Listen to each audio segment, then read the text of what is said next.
তোমরা যা করো আল্লাহ তা থেকে গাফেল নন, তোমাদের সব খোঁজ খবর আল্লাহর কাছে আছে যে তোমাদের অন্তঃকরণ কি, তোমরা কি ইসলামকে ভালোবাসো, ইসলামী আইনের বাস্তবায়ন চাও, আলেমরা যদি চায় যে ইসলামী আইনের বাস্তবায়ন করা হোক, তোমরা কি, তোমাদের ভূমিকা, সব খবর আছে আল্লাহর কাছে। পারিবারিক জীবনে পর্দা চাও তোমার বিবির ছেলে মেয়েদের, তাদেরকে ইসলামী শিক্ষা দিতে চাও না, চাও না, ফ্রি হলেও দিতে চাও না, গত সপ্তাহে বলেছি। আর ইংলিশ মিডিয়াম, তার জন্য যত খরচ হোক না কেন, যত খরচ, বাবা অসুবিধা নাই, পড়ে দিতে হবে, আমার বেতন যদি তোমার একটা ছেলে মানুষ করতে সব লেগে যায়, তবু তোমাকে মানুষ করবো পড়িয়ে, বলে না, সব বেতন কোরবানি করতে রাজি, 2000 রিয়াল পায়, সব ঢেলে দেওয়ার জন্য রাজি। এখানে বহু লোক আছে প্রবাসী, যারা যা কিছু সৌদি আরব ইনকাম করেছে সব টাকা ইউরোপ আর কানাডা আমেরিকা একটা ছেলেকে পড়াবার ক্ষেত্রে সব টাকাই খরচ করে শেষ করে দিয়েছে, ঋণী হয়ে আছে।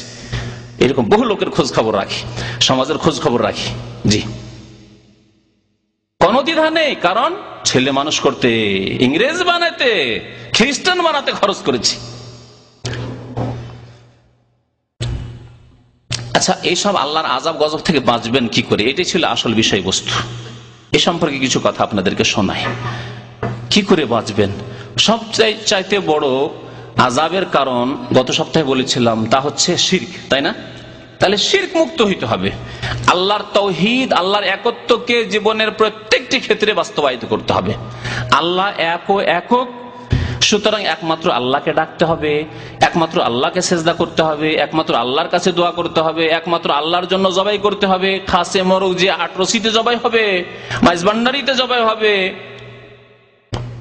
আজমিরে জবাই হবে, আর ডেক চড়বে গায়রুল্লাহর জন্য, আল্লাহ ছাড়া অন্যের জন্য, পীর খাজা বাবার জন্য, জি বাগদাদে আব্দুল কাদের জিলানির জন্য জবাই হবে, আল্লাহর জন্য হবে না। তাহলে কোনদিনই আল্লাহ সম্মানিত করবেন না। মুখ্য কারণ হচ্ছে শিরক। মুসলিম উম্মতে মসজিদ চাইতে ভারত উপমহাদেশ, ভারত, বাংলাদেশ, পাকিস্তানে মসজিদের চাইতে মাজারের সংখ্যা বেশি। শিরকের আড্ডা এসব, হিন্দুদের মন্দির আর মুসলিমদের মাজার সাওয়া সাওয়া, কোনো পার্থক্য নেই, কোনো পার্থক্য নেই। ভালো করে শুনে রাখেন, এখানেও বড় শিরক হচ্ছে, এখানেও বড় শিরক হচ্ছে।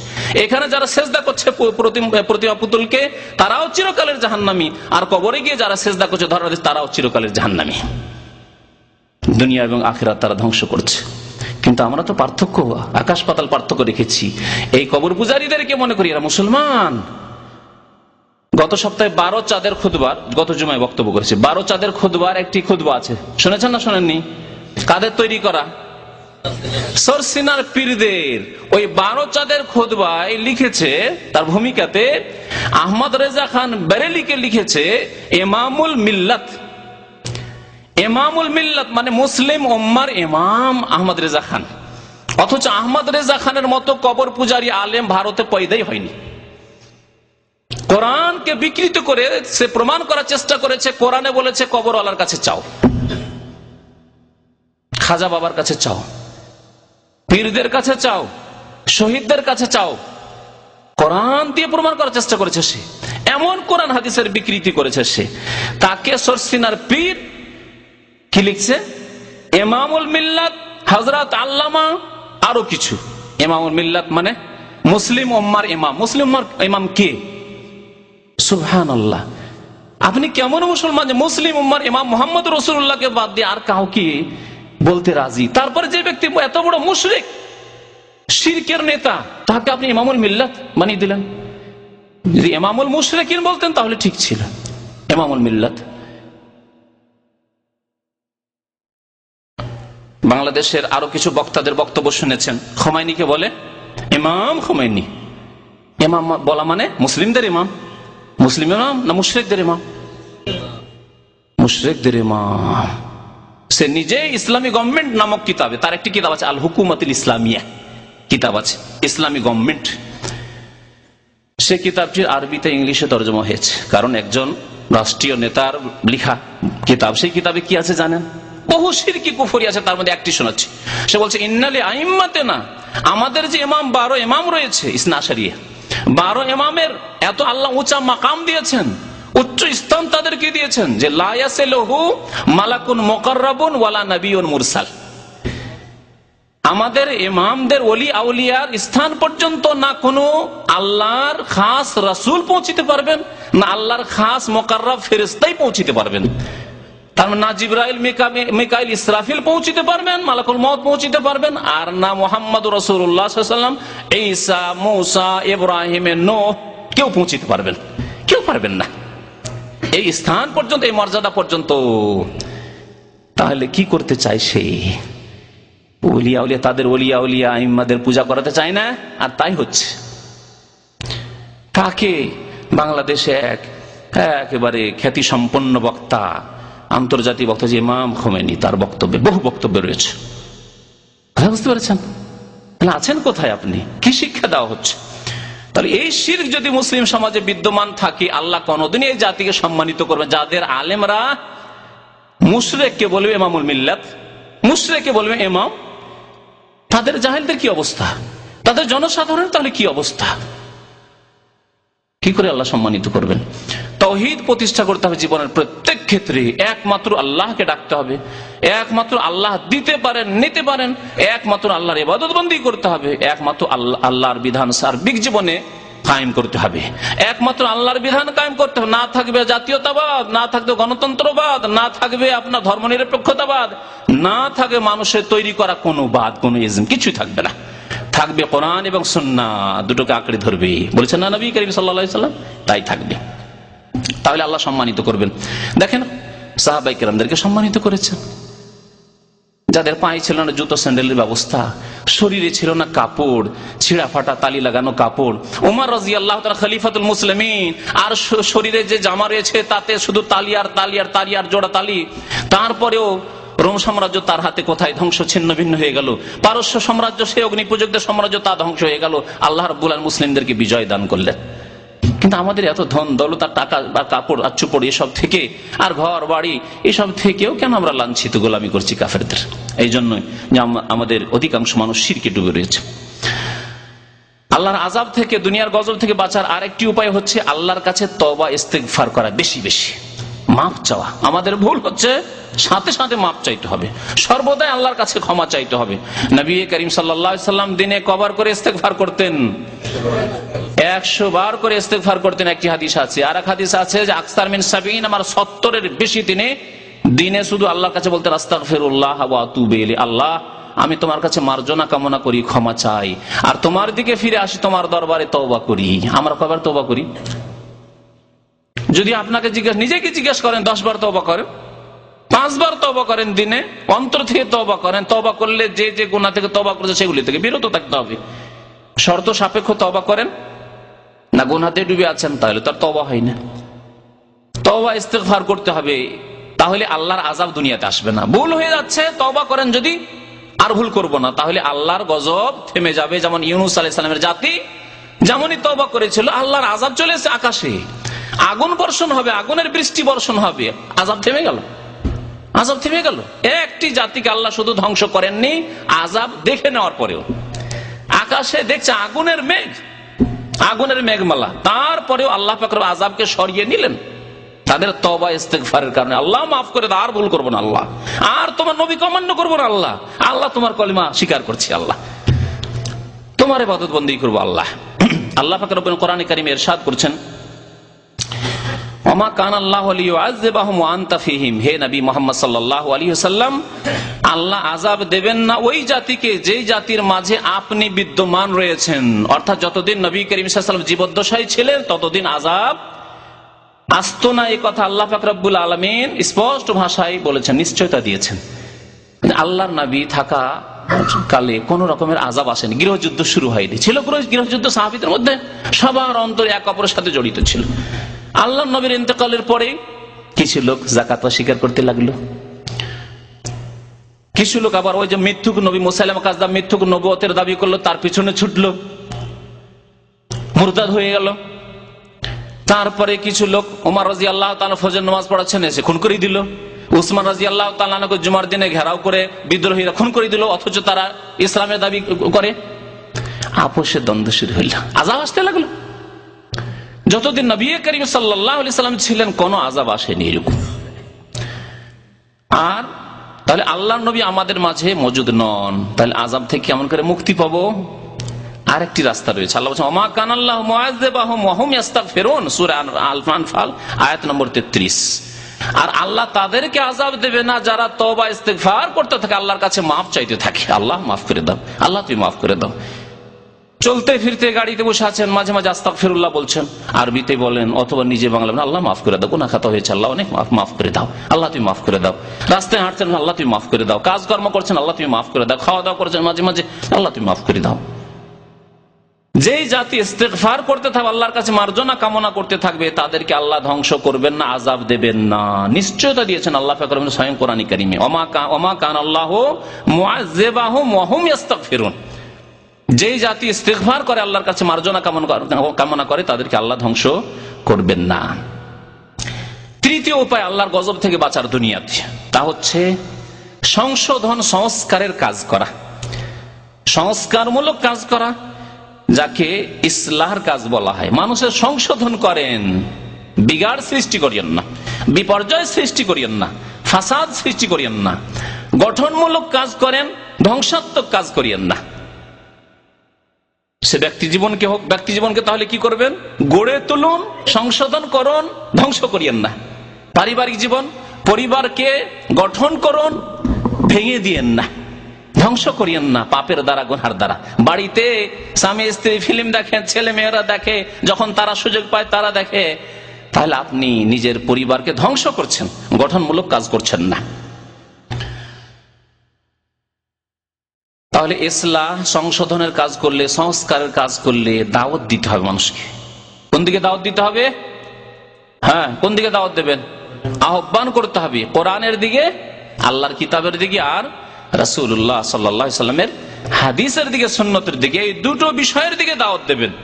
কোন ব্যক্তির দিকে দাওয়াত দেবেন না যে আমাদের এত বড় হুজুর ছিলেন, আর এত বড় তিনি শাইখুল হাদিস ছিলেন, এত বড় আল্লামা ছিলেন, এত বুজুর্গানে দিন ছিলেন, সুতরাং তার তরিকাটা অত্যন্ত সুন্দর আর পৃথিবীতে অত্যন্ত জনপ্রিয়তা লাভ করেছে, আর সারা বিশ্বে এত দ্রুত বেগে ছড়িয়ে পড়েছে দেখুন 50 বছরের মধ্যে, সুতরাং আসুন আমাদের সাথেও সময় লাগান। এইরকম কাজ করবেন না, ব্যক্তি পূজা করাবেন না, আল্লাহর রাস্তে আল্লাহর দিকে ডাকবেন আর রাসূলুল্লাহ সাল্লাল্লাহু আলাইহি ওয়াসাল্লামের দিকে ডাকবেন। কুল হাযিহি সাবিলি আদউ ইলাল্লাহ, আল্লাহ বলছেন হে নবী তুমি জানিয়ে দাও তাদেরকে যে ইহা আমার রাস্তা, হাযিহি সাবিলি, এটা আমার রাস্তা, আদউ ইলাল্লাহ, আমি আহ্বান করি, ডাকি, দাওয়াত দিই কোন দিকে? আল্লাহর দিকে, আল্লাহর কিতাবের দিকে, আল্লাহর নাজিলকৃত বিধানের দিকে।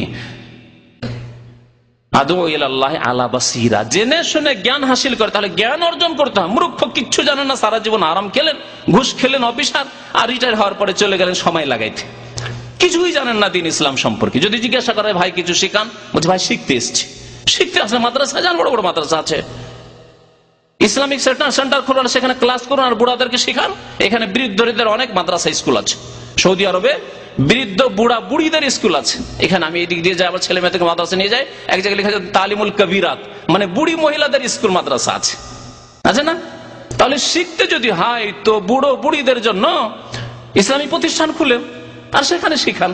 ঠিক আছে, যুবকদের সাথে লজ্জা পাবে, বাচ্চাদের সাথে ওইসব মাদ্রাসায় লজ্জা পাবে, তাদের জন্য বুড়া বুড়িদের জন্য ইসলামী প্রতিষ্ঠান খোলেন। যেমন সৌদি আরব ইসলামিক সেন্টারগুলি প্রবাসীদের জন্য রয়েছে, প্রবাসী এখানে আপনি বুড়ো হন আর যুবক হন আর বাচ্চা হন, সবাই এসে শিখতে পারেন, আপনার জন্য দরজা উন্মুক্ত আছে, খোলা আছে। তো ওইরকম ব্যবস্থা নেন না কেন? কিন্তু আপনি কিছুই জানেন না আর অন্যকে শিখাতে চলেছেন, আর ওখানে গিয়ে শিখবেন বাকি, যেখানে সবাই আপনার মতোই, সমান সমান সবাই। ফাঁকে দুঃসাইয়ে লাইউতি, আরবিতে প্রবাদ আছে, যার পকেট এমটি, পকেট খালি, সে কি বা দিতে পারে? পকেট খালি থাকলে ধার দিতে পারবে না দান করতে পারবে? তাহলে এলেম থাকতে হবে, হ্যাঁ এলেম থাকতে হবে, কোরআন হাদিসের বিদ্যা থাকতে হবে, তাহলে তো দিতে পারবে। তো সংস্কারের কাজ করতে হবে, সংশোধনমূলক কাজ করতে হবে। আল্লাহ পাক রব্বুল আলামিন বলছেন সূরা হুদের আয়াত নম্বর 17-তে, ওয়ামা কানা রাব্বুকা লিইহলিকাল কুরা বিযুলমিন ওয়া আহলুহা মুসলিহুন, আল্লাহ পাক কোন দেশকে ধ্বংস করবেন না। কত স্পষ্ট আয়াত, চিন্তা করুন, আল্লাহর পক্ষ থেকে কত বড় নিশ্চয়তা, চিন্তা করুন। কোন জাতিকে, কোন দেশকে আল্লাহ ধ্বংস করবেন না তাদের জুলমের কারণে, পাপের কারণে। জুলম মানে পাপ, পাপ করছেন, জনসাধারণ পাপ করছে, কিছু লোক গুনাহ করছে, অন্যায় কাজ করছে, দেশে চুরি ছিনতাই হচ্ছে, ডাকাতি হচ্ছে, কিছু লোক ব্যভিচার করছে, কিছু লোক অন্যায় কাজ করছে, কিছু লোক হারাম খাচ্ছে, সুদ খাচ্ছে, ঘুষ খাচ্ছে, আছে কিছু পয়সা থাকবে। শতকরা একবারে 100 জনকেই আপনি একবার ঘুষ মুক্ত করবেন, সুদ মুক্ত করবেন, তা অসম্ভব কথা। তো কোন পাপের কারণে আল্লাহ কোন দেশকে ধ্বংস করবেন না কতক্ষণ? ও আহলুহা মুসলিহুন, যতক্ষণ তারা সংস্কারমূলক কাজ করতে রয়েছে, সংশোধনের কাজ করে, মানুষকে হেদায়েতের পথ দেখাচ্ছে, ভালো পথ দেখাচ্ছে, ভালো উপদেশ দিচ্ছে, মানুষকে নামাজি বানাচ্ছে, মানুষকে তাওহীদ শিখাচ্ছে, মানুষকে শিরক বিদআত থেকে তওবা করাচ্ছে, কবর মাজার পূজা থেকে সাবধান করছে, পীর পূজা থেকে সাবধান করছে, ব্যক্তি পূজা থেকে সাবধান করছে, মানুষের ধার্মিকতা নিয়ে আসছে, তাকওয়া পরহেজগারি নিয়ে আসছে। এই জন্য দাওয়াতি কাজে সক্রিয় ভূমিকা পালন যতক্ষণ পর্যন্ত সেই দেশের লোকেরা করবে, ততক্ষণ আল্লাহর আযাব আসবে না। ভালো কাজের উপদেশ দেওয়া আর অন্যায় কাজে বাধা দেওয়া, এটি হচ্ছে আল্লাহর আযাব গজব থেকে বাঁচার একটি কারণ। নবী করিম সাল্লাল্লাহু আলাইহি ওয়াসাল্লাম বলেছেন যে তোমরা যদি ভালো কাজের উপদেশ দাও আর অন্যায় কাজে বাধা দাও তাহলে তো ভালো কথা, আর না হলে তোমাদের সবার উপর আল্লাহর আযাব আসবে। আওলা ইউশিকু আন ইয়াবাসাল্লাহু আযাবান মিন ইনদিহি, আল্লাহর পক্ষ থেকে এমন আযাব আসবে, দুনিয়াতে আযাব আসবে। তা আযাব থেকে বাঁচার উপায় হচ্ছে ভালো কাজের মানুষকে উপদেশ দেন, ছেলে মেয়েদেরকে ভালো কাজের উপদেশ দেন। প্রথম এখান থেকে শুরু করেন। দূরে যাচ্ছেন অথচ আপনার সাবালক ছেলে হয়েছে, নামাজ শিখাচ্ছেন না, আপনার ভাইকে নামাজের কথা বলছেন না, আপনার শ্বশুর বাড়ি যান, মাশাআল্লাহ আপনি হুজুরজি, আপনি মাশাআল্লাহ সৌদি আরবে এসে একটু হিদায়াত হয়েছেন, শ্বশুর বাড়ি যান, শ্বশুর বাড়ি এক কান নামাজি, আপনার একটি শালাশালি নামাজ পড়েন না, কিছুই বলেন না, ভালো ভালো খাবার খেয়ে চলে আসেন, তাহলে আযাব থেকে বাঁচতে পারবেন? গজব থেকে বাঁচতে পারবেন না। এর উদাহরণ কি দিয়েছেন নবী করিম সাল্লাল্লাহু আলাইহি ওয়াসাল্লাম? শুনেছেন এই উদাহরণ? কি উদাহরণ দিয়েছেন? একটি পানি জাহাজের সাথে তুলনা করেছে। একটি সমাজ হচ্ছে একটি পানি জাহাজের মতো। পানি জাহাজের নিচে থেকে যদি কেউ ফুটো করে, ছিদ্র করে, তাহলে কি হবে? 2 তলা পানি জাহাজ, তাহলে নিচে তলার লোক ডুববে, উপরে বলা ডুবে যাবে, 2 তলায় তো উপরে, হ্যাঁ সিঁড়ি দিয়ে বয়ে অনেক উপরে উঠতে হয়, নিচু তলায় ডাইরেক্ট পানি আসছে, নিচু তলার লোক ডুববে না, উপর সবাই ডুবে যাবে, ধীরে ধীরে ধীরে ধীরে পানি ভর্তি হয়ে পুরো জাহাজটা ডুবে যাবে। এই উদাহরণ হচ্ছে একটি সমাজের। সমাজে কিছু নিচু তলার লোক আছে, মানে পাপী গুনাহগার লোক আছে, আর কিছু ভালো লোক আছে যারা দ্বিতীয় তলাতে আছে। জি, নিচু তলার লোক মানে পাপীরা সমাজকে ফুটো করছে, মানে আল্লাহর গজবকে ডেকে নিয়ে আসছে, আল্লাহর গজবকে, আযাবকে, ভূমিকম্পকে, বন্যাকে, হ্যাঁ দুনিয়ার আযাবকে, ওই কাফের শত্রুদেরকে আক্রমণ করার জন্য দেশের উপর ডেকে নিয়ে আসছে। মানে তাদের পাপের কারণে আল্লাহর এই আযাব গজবগুলি তাদের কারণে আসছে। যখন ওপর তলার লোকেরা কি করবে, তাদেরকে ভালো কাজের আদেশ দেবে, মানে পাপ করতে নিষেধ করবে, গুনাহ করতে নিষেধ করবে, মদের দোকানগুলি বন্ধ করার চেষ্টা করবে, বেশ্যাখানা বন্ধ করার চেষ্টা করবে, শিরকের আড্ডাগুলি, কবর মাজারগুলি বন্ধ করার চেষ্টা করবে, ইত্যাদি ইত্যাদি, নামাজ পড়াবার চেষ্টা করবে, মসজিদ আবাদ করার চেষ্টা করবে, ইসলামী প্রতিষ্ঠান কায়েম করবে, ইসলামী দাওয়াতের কাজ করবে, তখন কি হবে? ছিদ্রগুলিকে বন্ধ করে দিবে তারা, অর্থাৎ আল্লাহর গজব তখন আর আসবে না। তাহলে বাঁচবে সবাই, বাঁচবে। না যাও জামিয়ান, তাদের হাত ধরে নাই, ভাই ফোঁটা করিও না তোমরা, মানে পাপ করিও না তোমরা, হাত পা ধরে যদি কোনো পাপ থেকে বাঁচিয়ে দিতে পারে, তাহলে নবী করিম সাল্লাল্লাহু আলাইহি ওয়াসাল্লাম বলছেন না যাও জামিয়ান, তাহলে মুক্তি পাবে, ডুবা থেকে মুক্তি পাবে সবাই পাবে, 2 তলার লোকেরাও আর নিচু তলার লোকেরাও। ওয়াইন তারাকুম, আর যদি ছেড়ে দেয় তোমরা নামাজ পড়বে না, যাও তোমরা জাহান্নামে যাও, তোমরা, আমাদের কি, আমরা নামাজ পড়বো। শ্বশুর বাড়ি গেলেন, শালা শালি শ্বশুর কেউ নামাজ পড়ে না, বেহায়া বেপর্দা সব, যাও তোমরা জাহান্নামে যাও, আমি নামাজ ছাড়বো না, আমার নামাজ ঠিক রাখবো। তাহলে নবী করিম সাল্লাল্লাহু আলাইহি ওয়াসাল্লাম বলছেন হালাকু জামিয়ান, গ্রামবাসীকে রাগ করে বলছেন তোমাদেরকে বলে আর লাভ নেই, যাও তোমরা যেখানে যাবে সেখানে যাও, নামাজ টামাজ পড়বে না, তোমরা আমার কথা শুনবে না, যাও, তোমাদের আর কি বলবো তোমাদেরকে। এই বলে ছেড়ে দিলেন, দাওয়াতি কাজ ছেড়ে দিলেন, মানুষকে ভালো উপদেশ দেওয়া ছেড়ে দিলেন, মানুষকে অন্যায় কাজে বাধা দেওয়া ছেড়ে দিলেন। দেশের লোককে বুঝিয়ে পারছেন না, কবর মাজারকে ধর্ম মনে করছে, যাক ওরা ওদের কাজ করছে, আমরা আমাদের কাজ করি, ওরা ওদের কাজ করছে, আমরা আমাদের কাজ করি। অবাধ শিক্ষা, ছেলে মেয়ের সহ শিক্ষা, কলেজ ইউনিভার্সিটিতে কেন মিছিল বের হয় না? এই জন্য বাংলাদেশে কেন মুসলিম দেশগুলিতে মিছিল বের হয় না? যে আমরা এইরকম একসাথে সহশিক্ষা চাই না, মেয়েদের কলেজ চাই, মেয়েদের ইউনিভার্সিটি চাই, মেয়েদের জন্য হাই স্কুল আলাদা চাই, আর ছেলেদের আলাদা চাই। মেডিকেল কলেজ চাই মেয়েদের জন্য, আমরা মেয়েদেরকে ডাক্তার বানাবো, কিন্তু মেডিকেল কলেজ মেয়েদের জন্য সেপারেট চাই। কেন আন্দোলন হয় না এর জন্য? কোথায় আমাদের ঈমান? আন্দোলন পেটের জন্য হয়, জিয়ারের জন্য হয়, রিলিফের জন্য হয়, নেতৃত্বের জন্য হয়, চেয়ারম্যান হওয়ার জন্য আন্দোলন হয়, মিছিল করা হয়, ভাঙচুর করা হয়, কিন্তু এত গুরুত্বপূর্ণ সংস্কারমূলক কাজের জন্য কেন আন্দোলন হয় না? তাহলে যদি তাদেরকে পাপ করতে ছেড়ে দেন, তোমরা যা করবে করো, আমি ওইসব কাজে যাব না, আমি নিজে শুধু বেঁচে থাকবো। তাহলে নবী করিম সাল্লাল্লাহু আলাইহি ওয়াসাল্লাম বলছে সহিহ বুখারী শরীফের হাদিস, হালাকু ওয়া হালাকু জামিআন, ধ্বংস হবে, সবাই ধ্বংস হবে। অসৎগুলি পাপীগুলি ধ্বংস হবে, ও বেনামাজিও ধ্বংস হবে, কবর পূজারীও ধ্বংস হবে, পীর পূজারীও ধ্বংস হবে, আট্রসি মাইজ ভান্ডারী ওরাও ধ্বংস, পুরপুরা ওরাও ধ্বংস হবে। আর যারা নিজেদেরকে বলছেন আহলে সুন্নাত ওয়াল জামাত, তারাও যদি চুপচাপ বসে থাকেন, দাওয়াতি কাজ না করেন, ভালো কাজের উপদেশ, তারাও ধ্বংস হবে, সবাই ধ্বংস হবে। হালাকু ওয়া হালাকু জামিআন, সবাই ধ্বংস হবে। আল্লাহর গজব থেকে বাঁচার একটি উপায় হচ্ছে আল্লাহর শুকরিয়া আদায় করা, এই সম্পর্কে বিস্তারিত বলেছি। আল্লাহর গজব থেকে বাঁচার আরেকটি উপায় হচ্ছে মাতা পিতার বেশি বেশি সেবা করা, মাতা পিতাকে যথাসাধ্য খুশি রাখার চেষ্টা করা, গুনাহ করে নয়, নেকির কাজ করে। মাতা পিতা তার সেবা করতে হবে নেকির দ্বারা, গুনার দ্বারা না। পাপ করতে বলছে তা দিয়ে সন্তুষ্ট করলে হবে না, নেকির কাজের মাধ্যমে মাতা পিতাকে খুশি রাখতে হবে, তাহলে দুনিয়ার গজব আযাব দূরে সরে যাবে। আপনার একটি ঘটনা স্মরণ করিয়ে দিই। জানেন, বনি ইসরাইলদের যুগে বুখারী শরীফে এই হাদিস রয়েছে, 3 জন লোক মাঠে মরুভূমিতে সফর করছিল, পাহাড়ি এলাকায়। হঠাৎ করে ঘূর্ণিঝড় শুরু হয়ে গেল, ঝড় বৃষ্টি সব চারিদিক অন্ধকার হয়ে গেল। যাবো কোথায়? ঘূর্ণিঝড়ে উড়িয়ে নিয়ে চলে যাবে। দৌড় দিয়ে গিয়ে পাহাড়ের গুহায় 3 জন ঢুকে পড়লো। যখন ঢুকে পড়লো, ঝড় হলো, ঝড়ে কাছে একটা পাথর ছিল, এত ঘূর্ণিঝড় ছিল যে পাথরটা সরে এসে যে দরজাটা ছিল গুহায় ঢুকার, দরজায় বন্ধ হয়ে গেল। ভিতরে তারা বন্ধ হয়ে চাপা পড়েনি, কিন্তু ভিতরে দরজা বন্ধ হয়েছে, আর বের হইতে পারছে না। ঝড় শেষ হলো, বের হবে, রাস্তা বন্ধ, যাবে কোথায়? ওটাই কবর হয়ে গেল, কবরের মতো অবস্থা। 3 জনে একে অপরকে বলতে লাগলো যে ভাই আর উপায় নেই, এখানে জানেও না যে আমরা কোথায় আছি, আত্মীয় স্বজন কেউ জানে না, কোনো খবর জানাবার উপায়ও নেই, এইখানে এই কবরস্থান হয়ে যাবে আমাদের, এটাই কবর হয়ে যাবে আমাদের 3 জনের।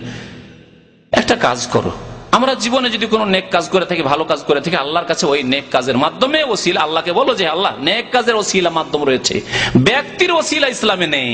আমাদের দেশে ব্যক্তির ওসিলা ধরতে গিয়ে শিরক করে, কেউ পীরকে ওসিলা ধরে, কেউ নবী ওলিকে ওসিলা ধরে, হ্যাঁ, কেউ হুজুর বাবাকে, পীর কিবলাকে ওসিলা ধরে শিরিক করে মারা যায়। নিজের ঈমান এবং আমলকে মাধ্যম বানাইতে হবে। 2 রাকাত নামাজ পড়ে আল্লাহর কাছে দোয়া করেন। জীবনে একটা ভালো কাজ করেছেন, মাকে খুশি করেছেন কোন বিশেষ কাজ করে, বাবাকে খুশি করেছেন বিশেষ কাজের মাধ্যমে, আল্লাহর কাছে বলেন আল্লাহ আমার আম্মা আব্বাকে কেউ খেতে দেন, আল্লাহ আমার 5 ভাই 7 ভাই রয়েছে, কিন্তু আমি 500 টাকা বেতন, আমার ভাইয়ের 1000 2000 রিয়াল বেতন, তারপর একটা পয়সা পাঠায় না, তার খরচ কম তারপরে পাঠায় না, কিন্তু আমার ছেলে মেয়ে বেশি, তারপর আমি ওসব চিন্তা করি না যে কি হবে ছেলে মেয়ের, আল্লাহ আমার মা বাবাকে আমি দেখছি। শুনবে আল্লাহ পাক রব্বুল আলামিন, এই মাধ্যমে এই ওসিলা আল্লাহ কবুল করবেন আপনার কাছে। তার মধ্যে 3 জন লোক বললো যে আমরা নেক আমল আল্লাহর কাছে পেশ করি, আল্লাহর কাছে দোয়া করি।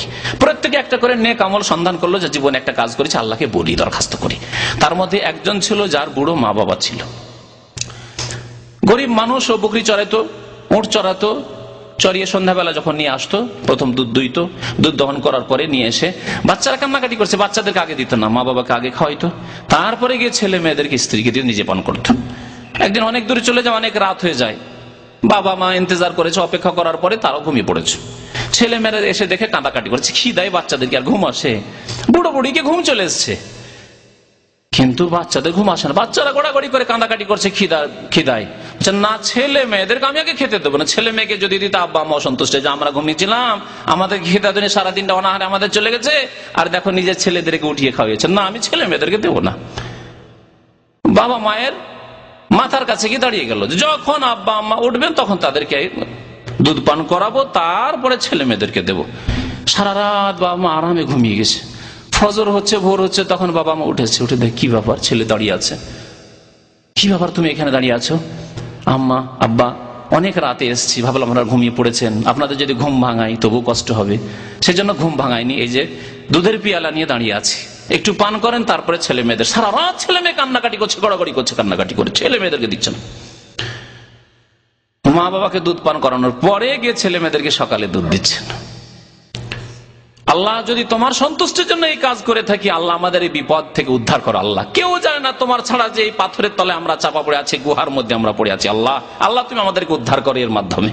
সাথে সাথে আল্লাহর পক্ষ থেকে পাথরকে আদেশ, পাথর তুমি সরে যাও, এক অংশ সরে গেল।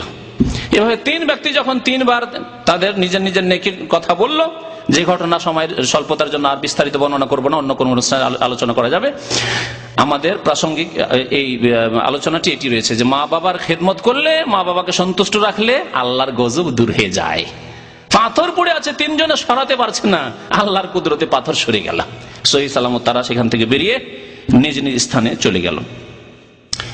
আল্লাহর আযাব গজব দূর হওয়ার একটি উপায় হচ্ছে আত্মীয়দের সাথে সুসম্পর্ক। ভাইদের ভালোবাসবেন, ভাইদের সাহায্য সহযোগিতা করবেন, বিশেষ করে বোনেরা দুর্বল, বোনদের সাহায্য করবেন। এমনকি বিবাহ হয়ে গেলেও যদি অভাবী থাকে তাদের সাহায্য করবেন।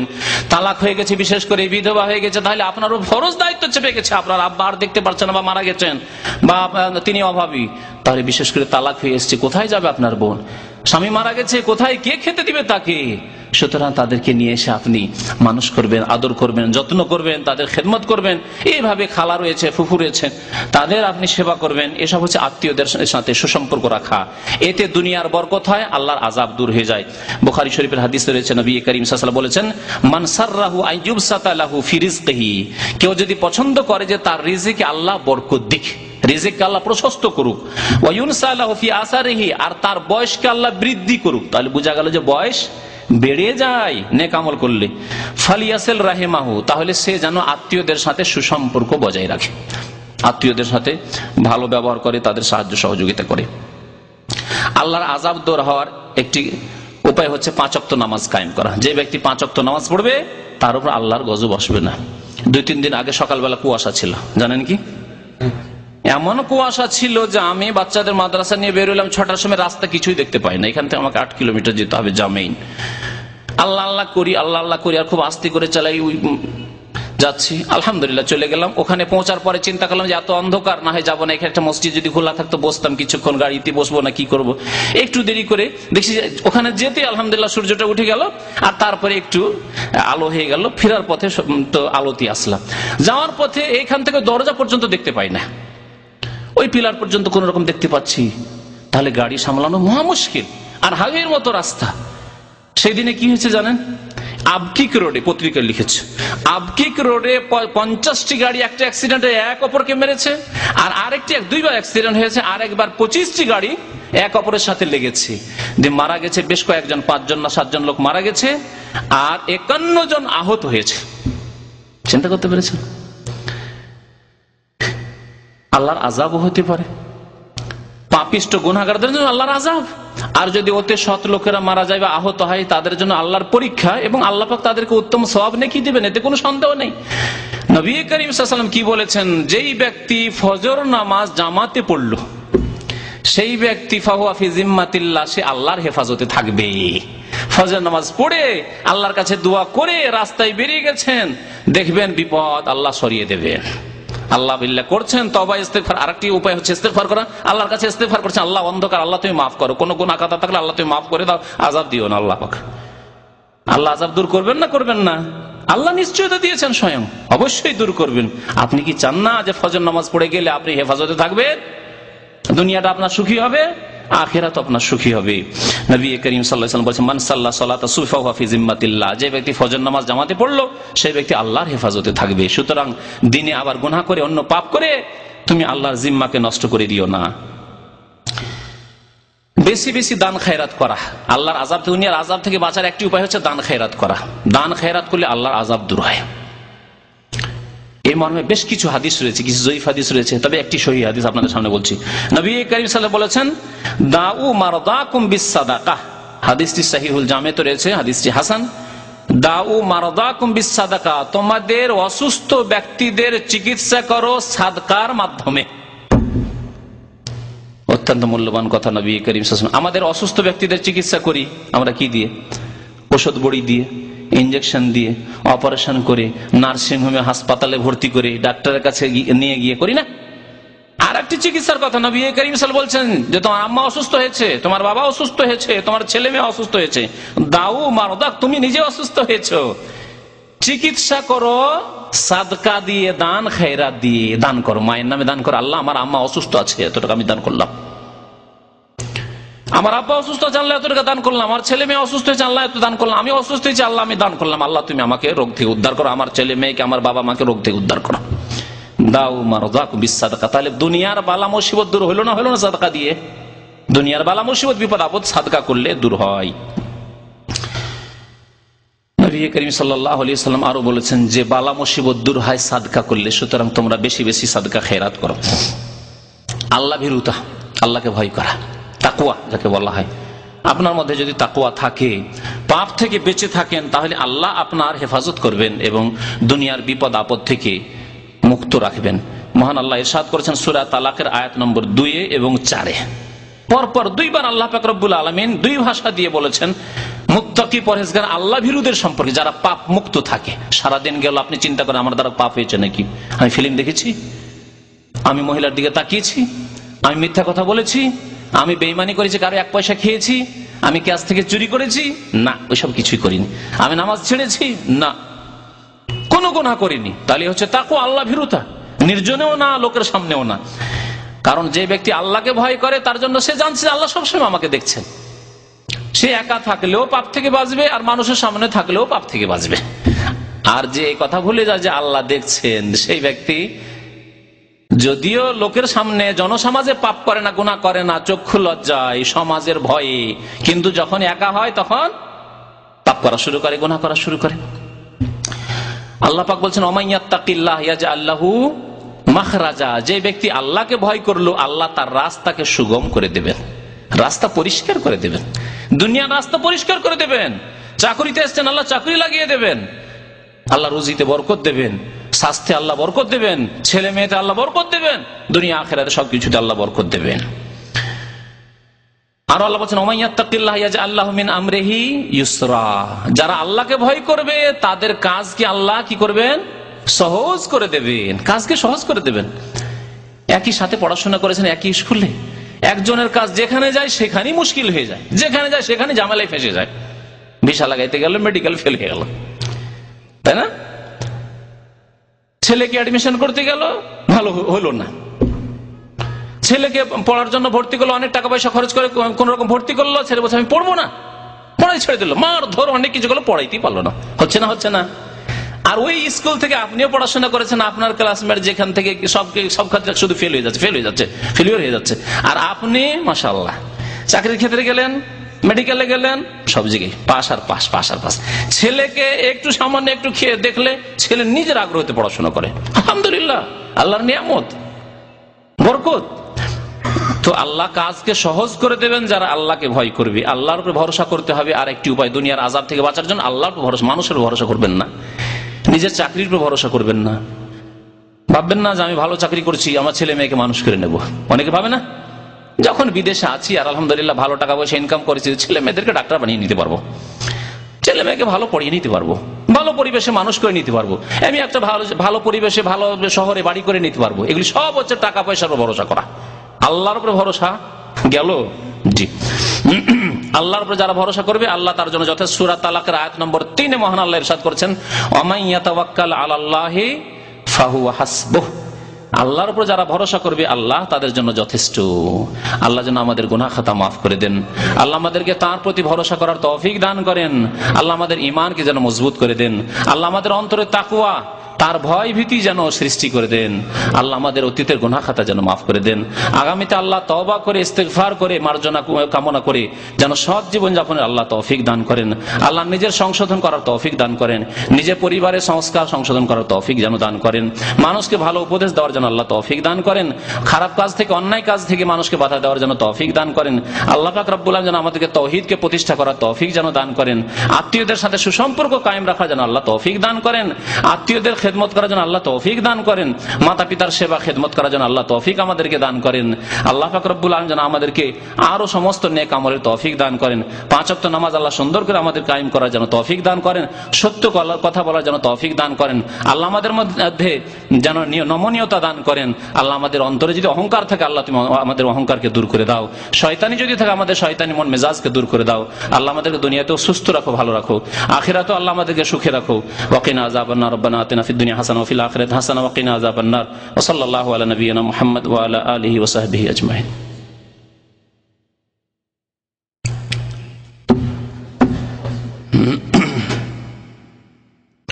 প্রশ্ন আছে কারো? যেসব ভাইদের প্রশ্ন আছে পেশ করতে পারেন। এখানে উত্তর দিলে, এখানে প্রশ্ন করলে সবারই লাভ হবে। অনেকে যখন রাস্তায় যায় বা অফিসে এসে জিজ্ঞেস করেন, তো একা একা আপনি জানলেন, তার চাইতে ভালো যে এখানে জিজ্ঞেস করেন, তাহলে তার উত্তর দিতে হবে।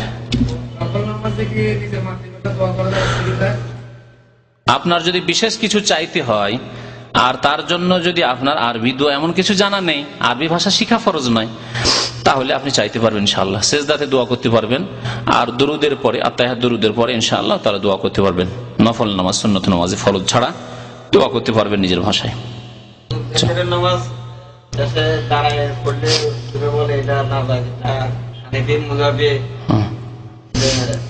ইসলামে আছে রাসূলুল্লাহ সাল্লাল্লাহু আলাইহি ওয়াসাল্লাম মযহাব, কোরআন এবং হাদিসটাই হচ্ছে আমাদের মযহাব। ইমাম আবু হানিফা রাহমাতুল্লাহ বলেছেন যে যা সাহাল হাদিস ফাহুয়া মাযহাব, সহিহ হাদিস, নবীর হাদিসই আমার মযহাব। আমরা নিজেরাই গড়া এক ইসলামকে 4 ভাগে ভাগ করে নিয়েছি। ইসলাম 4 ভাগে বিভক্ত নয়। নবী করিম সাল্লাল্লাহু আলাইহি ওয়াসাল্লাম যেভাবে বেতর পড়েছেন সেই বেতরটি সৌদি আরবে পড়া হয়। রমজান মাসে বেতর পড়েছেন ওইরকম করে পড়বেন। 1 রাকাত বেতর নবী সাল্লাল্লাহু আলাইহি ওয়াসাল্লাম পড়েছেন, সুতরাং 1 রাকাতই বেতর পড়বেন। 3 পড়বেন, 5 পড়বেন, 7 পড়বেন।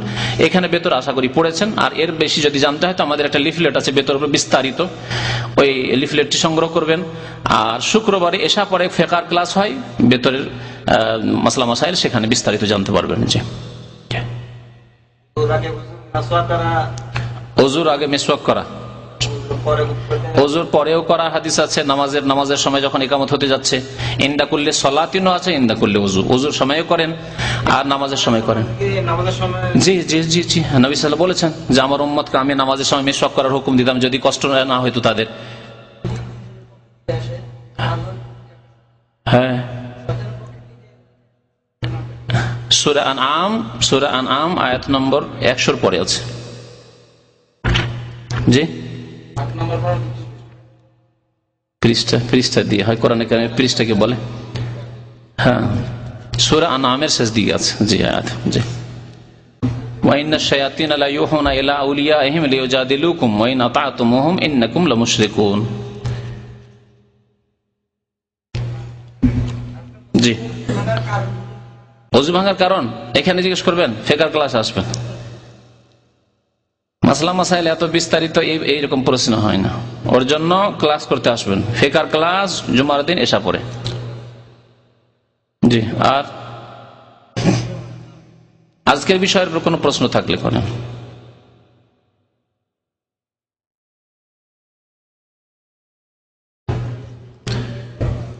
ওই ইউনুসকে দেখেন না, জুস দিতে বলেছিলাম ইউনুসকে। হ্যাঁ হ্যাঁ, সন্তান হলে আজান দিতে হয়। হ্যাঁ,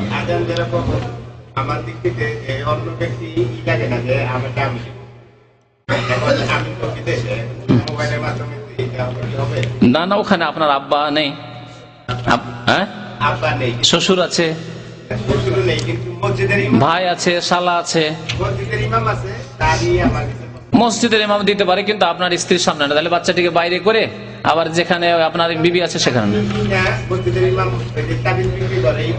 সেই জন্য তো বলছি যে আপনার শালা আছে, ভাই আছে, বা গ্রামে কোনো নামাজি লোক নেই।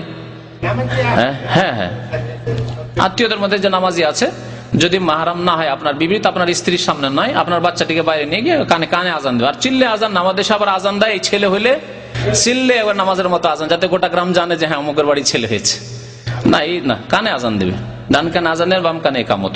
জি, একটা প্রশ্ন হলো, আমরা যে পানীয় পান করতেছি, হ্যাঁ হ্যাঁ হ্যাঁ হ্যাঁ, শুধু আপনি পেলেন যে? আচ্ছা, সবাই পাবে। আচ্ছা আচ্ছা, ঠিক আছে। হ্যাঁ হ্যাঁ হ্যাঁ,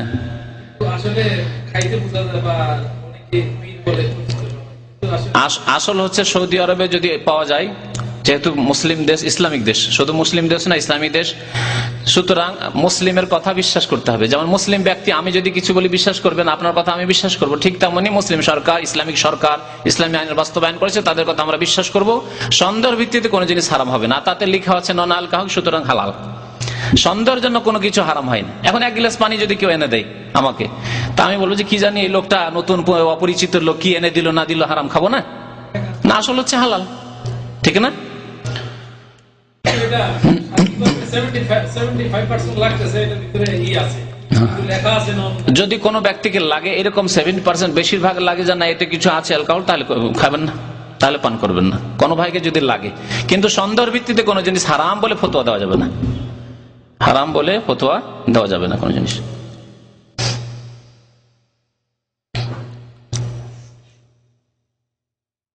বাস।